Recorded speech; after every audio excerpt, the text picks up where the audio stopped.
కొంతమంది ఉంటారండి బాబు, అసలు ఎప్పుడు పుల్లెడదామా అని చూస్తారు. అంటే భార్యాభర్తల మధ్య. సో, కొంతమంది కలిసి ఉండడం ఓర్వలేకో ఏంటో, అంటే మనిషి ఉన్నప్పుడు ఒకలాగా, మనిషి లేనప్పుడు ఒక మాట మాట్లాడి, అంటే వాళ్ళ దగ్గరేమో వేరేలా ఉండడం, వీళ్ళ దగ్గరేమో ఒకలా ఉండడం. సో, అలా ఉండి వీళ్ళేమో మంచోళ్ళు అది ఇది అనుకుని నమ్మేయడం.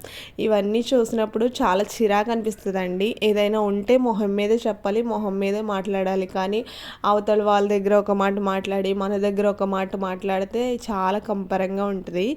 సో, వాళ్ళ మీద ఒక ఫీలింగ్ కూడా వచ్చేస్తది. అంటే నెగెటివ్ ఫీలింగ్ అనమాట. సో, వాళ్ళతో లైఫ్‌లో మూవ్ అవ్వాలన్నా, వాళ్ళతో ఉండాలన్నా చిరాకనమాట. నాకైతే చెప్తున్నాను. నాకు నచ్చినంత వరకేనండి. సో, వాళ్ళు ఇంకా నాకు బ్యాడ్ అనిపిస్తే మాత్రం వాళ్ళతో నేను స్పెండ్ చేయడం కానీ, వాళ్ళతో కలిసి ఉండడం కానీ నా మనసు అస్సలు ఒప్పుకోదనమాట. అంటే మనిషి ఉన్నప్పుడు ఒకలాగా, కొంచెం పెత్తనం చలాయించాలన్నా, ఒకళ్ళని తొక్కేయాలన్నా చూసినా అసలు నాకు నచ్చదనమాట అలాగా. మీగిరు కూడా ఇంతేనా? అసలు ఒక మనిషిని తొక్కేసే అధికారం ఎవ్వరికి ఇవ్వలేదనమాట. ఈ రోజుల్లో అందరూ సమానంగానే, ఏ భార్య ఏం తక్కువ చేస్తుంది, వండి పెడుతుంది, ఇంట్లో పని చేస్తుంది అని తొక్కేయాలని చూస్తే ఎవ్వరు ఊరుకోరు. సో, ఏదో ఒక రోజు ఉంటది. కానీ పాపం పిల్లల కోసం అడ్జస్ట్ అయ్యి అన్నీ ఓర్చుకుంటదనమాట.